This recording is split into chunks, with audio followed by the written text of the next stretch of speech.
കർത്താവിന്റെ സ്നേഹത്തിൽ നമുക്ക് ലയിച്ചിരിക്കാം. കർത്താവിന്റെ പീഡാസഹനത്തിൽ പങ്കുപറ്റാൻ സാധിക്കുന്നത് വലിയൊരു അനുഗ്രഹമായി നമ്മൾ കാണണം, അപമാനമായി കാണരുത്.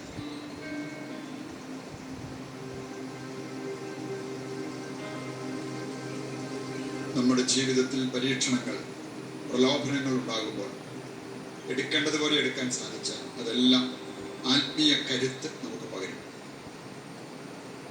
യാക്കോബ് 1:12 നമ്മൾ വായിക്കുന്നതാണ്. പരീക്ഷിക്കപ്പെടുമ്പോൾ ആ പരീക്ഷകളിൽ നമ്മൾ വിജയം വരിക്കുന്നെങ്കിൽ നമുക്ക് വലിയ വിലയുണ്ടാകും. പത്രോസ് 1:7 നമ്മൾ കാണുന്നതാണ്. ശുദ്ധീകരിക്കപ്പെട്ട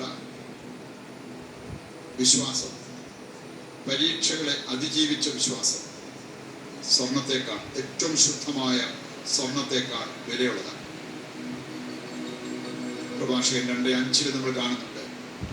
ദൈവത്തിന് സ്വീകാര്യരായവരെ ദൈവം അഗ്നിശോധന ചെയ്യും, സഹനത്തിന്റെ തീച്ചൂളയിൽ അവരെ ശുദ്ധീകരിക്കും. അതുകൊണ്ട് ഇങ്ങനെയുള്ള അവസരങ്ങളിൽ നാം നഷ്ടധൈര്യരാകരുത്, ലജ്ജിക്കരുത്. നമ്മൾ അഭിമാനത്തോടെ